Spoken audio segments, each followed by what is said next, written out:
Hi everyone, welcome back to Virtually 2023, Nomentor's free virtual web accessibility and digital inclusion conference.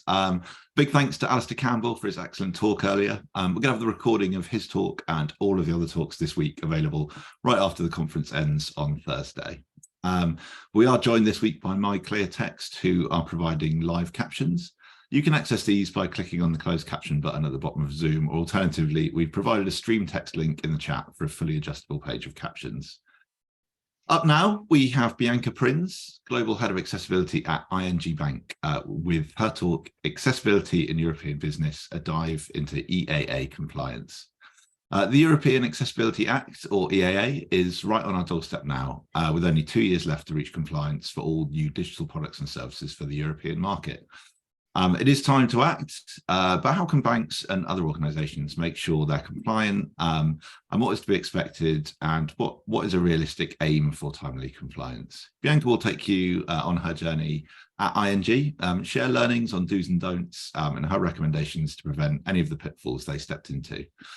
So please do get involved in the discussion in the chat. Make sure your chat settings are to switch to everyone, so everyone can see your messages. And if you have any questions for Bianca, please submit them using the Q&A box. I'll try and get through as many as I can at the end. So yeah, without further ado, I will hand over to you, Bianca, to kick things off. Thank you for this warm welcome, and happy to join in from Amsterdam today. So happy to start to share about the European Accessibility Act, especially since we at ING recently started with a compliance program specifically dedicated.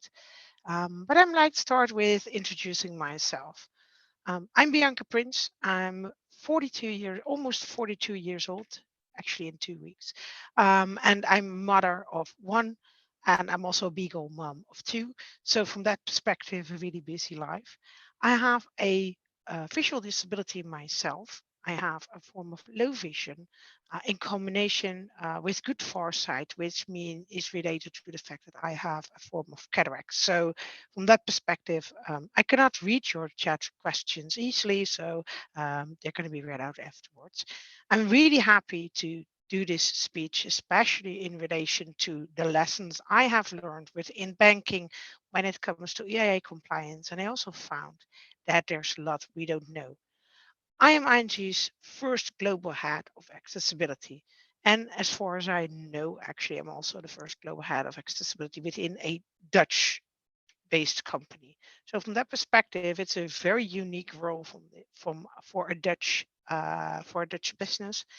Equally, it is a very good and built a strong role if we look at the US or the UK, where we have long-standing heads of accessibilities in these terms, even chief accessibility officers. My role within ING is very broad, and I think for all of us working on accessibility, we know accessibility is literally about everything. So technically, I am the advocate. I'm also the strategist. I'm working on compliance, and I'm really working on bringing everything together.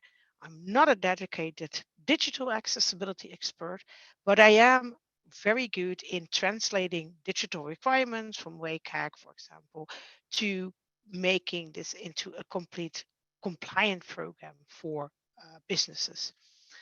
Last year, I got my certified professional accessibility core competence certification from IAP. And I'm very happy with that. I never did it because it was like, in Europe, people don't ask. Equally, I'm very happy I did it based on the few things that I found out I also didn't know, which were really more related to Asia, because I don't do so much for the Asian market at the moment. It's really small for us. But equally also on learning more on the global impact of accessibility, especially working from a global role, which is important to me. Let's start with analyzing the impact of the European Accessibility Act. It's really important that we know what lies in front of us. Let's pick up the umbrella and see. Today, We have 2 years to go, more than 2 years to go. Equally, before we know it, it's June 28th. It's sort of when you go on holiday and you start driving and you drive to the mountains and you think like it's a far, far away, it's a far drive. But before you know it, you are there, especially when you're looking forward to it. Or if you don't look forward to it and it jumps you before you are there. Second important date is June 28, 2030, in my opinion, which is really about weighing how is the Accessibility Act working. And I think that is the key moment. This is not the deadline. The deadline is 2025. Some actually think it's 2030. It's not. 2030 is the date that they're going to weigh how the law is being applied. Are businesses complying? Is accessibility improved within Europe or not? And that's one of the key things I personally look forward to because we are working already on implementing the European Accessibility Act within banking. Equally, I also know that a lot of banks are at the start or with small bottom up programs and hope for the best. I think it's time to act. That's why today I'd like to take you to 4 elements. And I actually used the way of the approach of the SWOT analysis: strength, weaknesses, opportunities, and threats from the European Accessibility Act towards businesses, banks, and other organizations. So let's go first. What is the strength of the European Accessibility Act? One European standard, which is hugely important for businesses with more operating in more European markets. If we have different standards, we cannot make it an easy product for you to use. If you are, for example, in Germany and you get a different experience than you get in Belgium or in the Netherlands or in France or whatever country. So one European standard really helps us in delivering one standard for our business. And in our case, it also means that we can also use this standard in Australia and other markets we operate. What I also really like about the EAA, it has clear expectations. If you look in the annex, we have exactly 50 bullet points we need to check, we need to follow. We have a checklist really ready to work. Yes, we also know that there's a lot unclear, which is really related to how do local countries set out their legislation. And if I'm correct, I don't know the exact number, but the latest number I heard is actually 7 countries that did not share their version of the European Accessibility Act in local implementation with the European Commission. And sort of ashamed to say, yes, it also includes the Netherlands. So what is expected? We know what is expected based on the 50 points we need to follow up. Equally, I also have to say it's not so clear locally, but, and that's good for everybody to know, in most cases we find out that the European Accessibility Act is so clear that when you look locally, you find out in almost all cases you are compliant. Because what we also, for example, we know that when it comes to WCAG standards, Germany and Spain are really aiming on the 100% compliance. We see some countries trying to get lower. To be honest, I expect that the European Commission is going to say this is not good enough. You have to go for the 100%. So my advice really is use this strength, use the highest bar, and make that your minimum standard. What is the weakness of the Accessibility Act? Local differences. As I mentioned before, we do see there are local differences. We do see that some countries are not really clear on what they expect, on what the expectations are, or they are still looking for how to implement the European Accessibility Act. As I shared before, you can use the opportunity here and say, let's use strongest legislation as our minimum requirement, so you're always good in all countries you operate. Equally, it also gives you the business benefit on being more accessible in the countries you operate with local, less intensified laws. So, from that perspective, that is a huge that's a way to set out the weakness into an opportunity. Late delivery, also mentioned before in the opportunities section, is that some countries are really late. So, for example, in the Netherlands, based on the fact that the government is really late with delivery of the European Accessibility Act outcomes locally, is the impact that we see okay, businesses don't know what to start. A lot of business did not even start yet. And that is a very concerning thing. And that's really a flaw in this approach. In my opinion, it would have been better for businesses and a lot easier if the European Commission would have pressured harder on countries not being timely enough. Because now, based on the fact that some countries are late, the businesses in those countries will have trouble to deliver on time.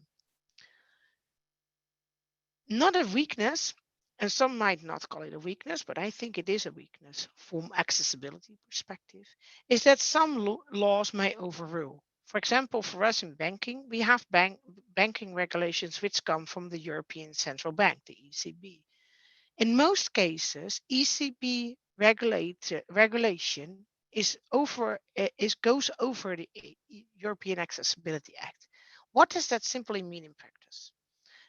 For example, if we have verification, we need to have two-step verification. Two-step verification can be an issue for certain people, for certain groups of disabilities. What we found out in our research is that, okay, if you have at least 3 ways of authentication, which people can choose to use 2 of them, you can be compliant. Equally, we probably run in, and I expect also that we will run into people who will remain having issues with two-step verification. In that case, we cannot say because of the European Accessibility Act, we provide another opportunity for this group. We have to follow the ECB regulation for two-step verification. So from that perspective, there really the importance lies that you see that accessibility does not always is not always supported based on other regulations. That is a real gray area. And we also have to figure out in what cases this will be happening because it's not going to be just on banking, it will be on other regulations too. And we don't know exactly which ones. So that's really a weakness and should be something we investigate in the coming years. What are the opportunities? If you look at the Accessibility Act, it's very simple. For Europe, within the European Union, we have over 80 million European customers with disabilities, people who benefit directly from the European Accessibility Act. Any Accessibility Act, and that's why for the people watching, there's EAA in the title, meaning that any accessibility act, if it's a Dutch one, if it's a French one, or if it's a Spanish accessibility act, we impact this act will impact what you can do as a person with a disability. Equally, for everybody who's watching this one and works on accessibility, you can change the lives of people with disabilities. Equally, I know some people within this call and preaching to the choir. Equally, there's also new people to the call. I hope there are new people to this call that find out that accessibility is not just about doing good. It's really about attracting more customers, making yourself more accessible, improving the economic position of the disability community in Europe, with as result that they also can be more economic active and spend more money in your business. If we look at another opportunity, innovation is really important. A few of the things we found common these days, like, for example, using a smartphone, are originated by accessibility features. If we look at so many things we could not even imagine now, which were originally invented for people with disabilities, which became mainstream. Secondly, I also see that working on accessibility is innovating within other areas too. Because if we talk about the very simple thing, the importance of customer interaction to provide the right requirements also pushes other business areas to improve this customer innovation, customer communication, which leads to innovation and better products fitting everyone. Setting governance. One of the key things, and some would say, why would you see this as an opportunity?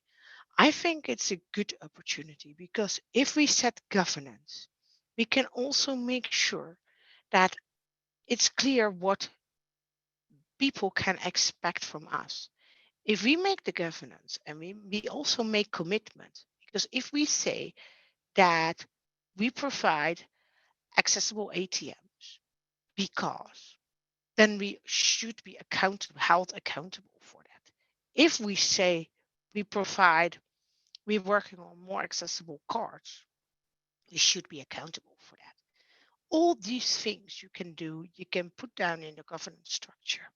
And it's not a risk. It is really an opportunity because if you commit to something, you should be held accountable. I'm looking at governance from the positive perspective here. Of course, we also have some threats. And I think most of you probably know them. If we look at fines, ooh, excuse me. If we look at fines, um, they are there. They're not really big in my experience. Equally, and there the second point comes in, if you get a fine as a business for not being accessibility compliant, you will run into reputational damage because, and then the interesting part comes in, you will damage a minority in their freedom of participation, which is doing the bad thing where you should be doing the good thing. And as you mentioned, as you noticed probably, I don't like the word good thing when it comes to disability inclusion because it's not just the good thing. It should have been also always been like this thing. And that's the important thing. But same point, we also can benefit from this because if you damage a minority group, that is something people will hold against a business. And there's one of the most important threats for businesses is limited availability of accessibility experts. Because some might think there are a lot of them, but if you look for them, there are not enough people, especially related to the work we have. If I look at the work we have here within ING, we don't have enough people. We have to train our people. But do we have enough capacity to train people? It's not just us. We only have 50,000 people working at ING.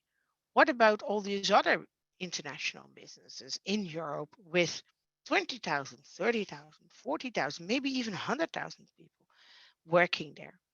They also have their IT specialists who need to be trained. If it's with us, it's already 7,000.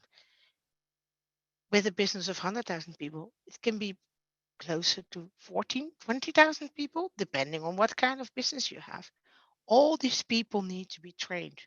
If you want to train people, it will take a period for them to A, learn, then learn to apply, and secondly, make sure that everything will be perfect, which is expected by the law. This will take time. 2 years? No, it's not enough.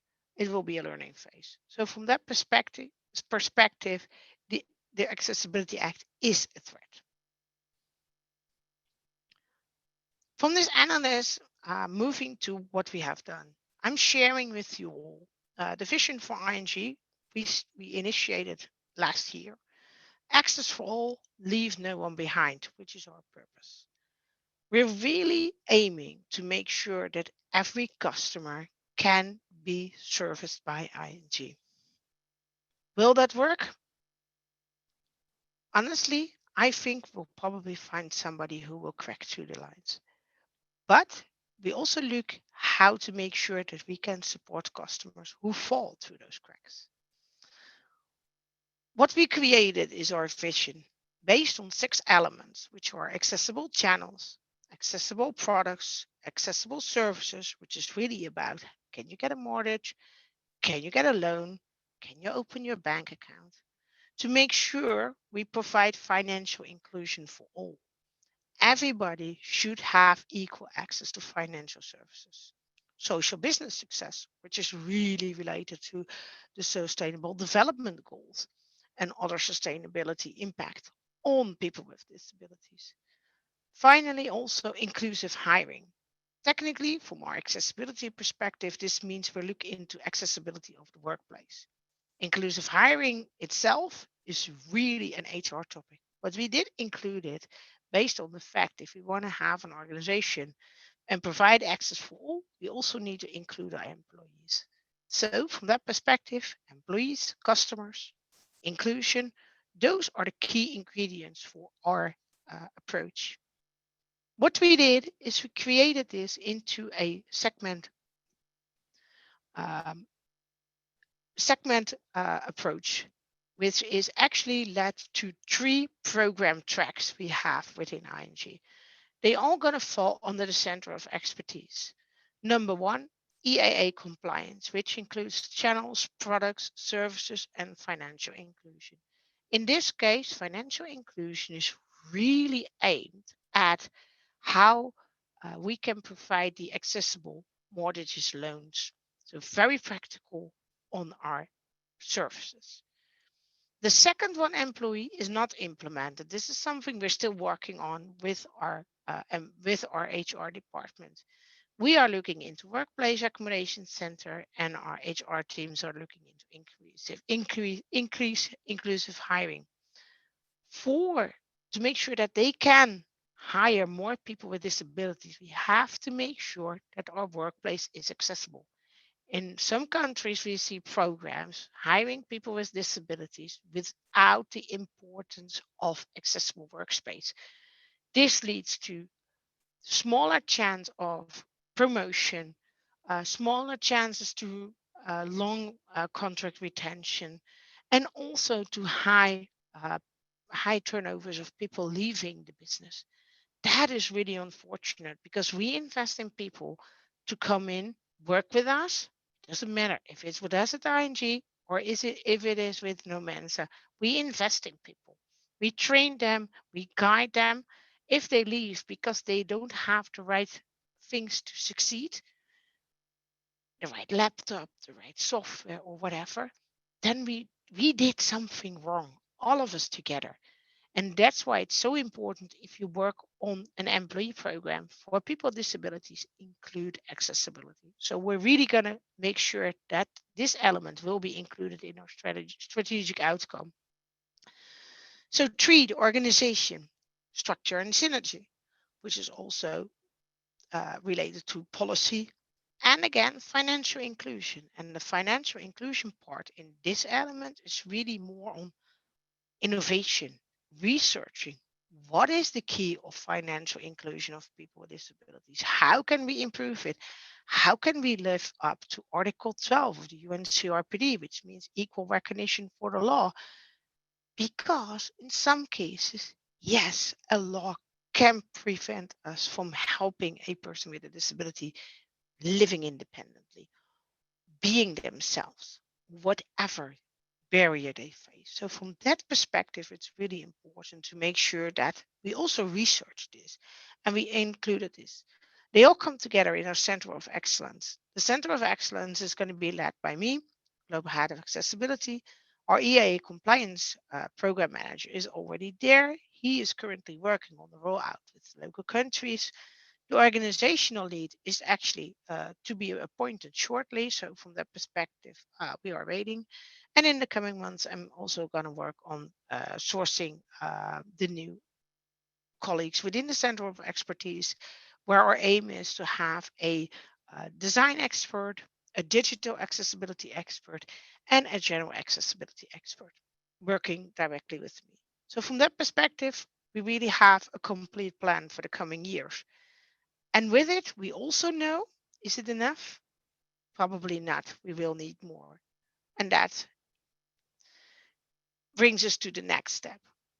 Our advice on moving forward to making sure that everybody is included under this umbrella of accessibility. When we look at moving towards accessibility within your business, we strongly urge all businesses to act on the European Accessibility Act. If your local government isn't ready, I don't care. And to be honest, you shouldn't care either. You really should be working on the European Accessibility Act and how to implement this within your business, making sure your business is on time, even if your government is late. So, first thing to do, hire an accessibility expert. And not just the expert that says, oh, I know what digital accessibility is, but really hire an expert who knows about the law, how to implement the law within business and translate it into a business story. Because we do have some experts who actually run short on this one. And that is unfortunate, especially given the time. You don't have the time to learn. Secondly, start a baseline assessment. Where are you now? What position are you? What do you need to change? What are the most important ones to fix? And there we come to the formulate the key topics to tackle, which are really important because it's so important to make sure that your best used channel or your most important channel is accessible first, then move on to the other channels. Build a strategy to make sure how these channels can be accessible and make sure that your products can be accessible in the future. What do you need? Who do you need to get this done? For this, you really need management buy-in to get budget, resources, to build capabilities, as I mentioned before. We need to train people on digital accessibility, but also on physical accessibility. We need to train people on what is the impact of disability for a customer. How do you communicate with customers with disabilities? You have to set KPIs for internal reporting. We have to create governance, making sure that we can be held accountable by a policy, which, in my opinion, we should share. And it should not be a policy which is not understandable for most people. We should write a policy which is easy to read, easy to understand, where we can make sure that everybody knows what to expect from us, in our case as a bank, but also from other businesses. Because if we commit ourselves to accessibility and disability inclusion, we should hold ourselves accountable too, in my opinion. So, coming to closure, do your thing is the ING slogan, but I think it's really also something we can all do working on accessibility. We do our thing, all of us as accessibility experts, but also people with disabilities advocating for more accessibility within their business or with their governments. It's really important to make sure that everybody can feel included by an accessible businesses. Everybody can buy our products. If it's an ING bank account, it's important everybody can open a bank account with us. If it's buying a new TV, it's important that that TV works for everybody. So let's make sure that all of us together within the Europe and beyond Europe work on accessibility compliance because we can make a difference. Do our thing to help everybody do their thing. Thank you all.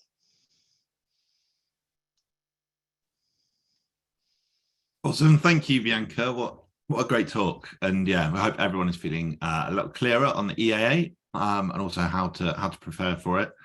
Yeah, as you say, Bianca, those 2 years are going to fly by. If anyone does have any questions, please do submit them now. I can see there's a few in there at the moment. So Bianca, a question here from Lizzie, who is asking, we are a UK business, but have websites in the Netherlands and Belgium. Would the websites in the EU countries fall under the EAA?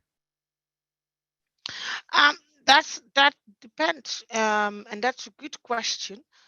We had some discussion there too, based on the fact that in case that That's a good one. In case that the servers are based if the business is based in a country, if you have local presence, then local legislation is applicable. I have to say it right. So from that perspective, that's how far we got it. So in our case, for example, if we look at ING, we have banks in several countries, and all these countries we fall under the legislation of the individual country. When we look at our, for example, wholesale business, which is officially run from the Netherlands, then technically the Dutch law applies, but we also comply with local law there. Awesome, thank you. So we've got a question from Claire here asking, where do we find the 50 bullet points? Is there is that available online anywhere? Yeah, that's actually part of the appendix of the European Accessibility Act. So if you look at the European Accessibility Act full text, then you can also find the PDF version with the 50 bullet points. All right, brilliant, thank you. Just looking through, a few people asking if the deck will be shared. We will be sharing the recording of this session on Thursday once the conference is over. Awesome. So I think that's unless anyone's got any more questions, or I'm sure if people can think of questions, you're on social media, aren't you, Bianca? And if anyone wants to follow up. Yes, everybody can connect with me via LinkedIn or via Twitter. When you have specific questions, you can also use at Bianca Prins. All right, brilliant. We've actually just had another question here from Chris. Chris asks, if your service is already conforming to WCAG AA or AAA standard, would your service already likely be conforming to the EAA? It depends. If it's really related to digital, if you look from the digital perspective, it should be. But I'm not a legal expert, so please don't hold me on that one. I translate legal into compliance. But yes, I expect, but at the same time, it can be that, for example, if you use it as a communication channel and you only offer text, you don't offer an alternative version of communication, you cannot be EAA compliant. So it really depends on what you use it for. Brilliant. And that's one of the key things. I think we often look at it from one perspective. As you say, we look at it from AA compliance. If we say WCAG 2.1 AA, for example, is that enough? But it's not just about being WCAG compliant. It's also about being compliant to provide the right product or service to the customer. And that is the complete thing. And that's why it's so important to hire an accessibility expert, which can make those connections and not just look at it from one perspective, because it's more perspective we all have to bring together. Yeah, absolutely. Thank you. So, so we've got a question here from Giada who says, Bianca, do you have any practical tips and advice on running baseline accessibility assessments at an organizational level? Yes, I have. To be honest, what I did for the first internal one I did was really looking at what do we have in products, what do we have in services, is accessibility included or not? That was my first start of a baseline. If you go beyond that, I really look, for example, for digital, I would say find some organization that can help you set that baseline, because it's really complex, and they have more experience in that. So from that perspective, you can start the base and say, okay, present to your manager, for example, we know this and this, we have these and these products, and for example, 2 out of 10 are accessible, the other 8 are not. We need to figure out where we stand. This is just our products. We need to do this on our websites too. That helps you build your business case. But when it comes to the specific ones like digital, I would really recommend to use an expert on that one. Thank you. So we have one more question It's been submitted anonymously. And this question says, I work in a small digital team, and I currently act as the accessibility expert, although my knowledge is mostly self-taught. Do you recommend any courses or other reading to learn and understand more about this? That's a great one. It really depends. If you're working on digital, I would really look into. There are really great books. To be honest, if one of the books I read later on, which I regret to read later on because I should have read it earlier, is Inclusive Design for Organizations from Jonathan Hassel, which is a really good book because it gives you good insight on what is expected in digital design. And secondly, it also gives you insight in strategy, but it's really on the digital part. If you look at other books, and what I really like, for example, is the book from Toby Milden. And if I'm correct, it's what was it? It was inclusive organization, inclusive strategies. I don't know exactly the title, which is really bad. But if you look Toby Milden up, you can find this book quite easily. It's Mildon. And he wrote a book really on strategy, on disability strategy within organizations. And what he also explains is a lot of the key points which are often forgotten in the digital books. So from that perspective, make sure that you don't read just about digital, uh, just about one topic. Make sure that you learn about both. Learn on the disability inclusion and learn on accessibility, and bring that knowledge together. That makes you a strong accessibility expert. That's brilliant. Thanks, Bianca. And what a lovely statement to end on. So yeah, thank you very much. That was a fantastic talk. If anyone does have any additional questions, please do get in touch with us or Bianca on the socials, and I'm sure between us we can answer any questions you have. And yeah, we are going to be back at 3 p.m. UK time for Clint Tham of Coursera with his talk, Accessible Experiences Through Structured Content. Bianca, thank you once again, and thanks to everyone that tuned in, and we'll see you back here in an hour and a half. Thank you. Thank you all.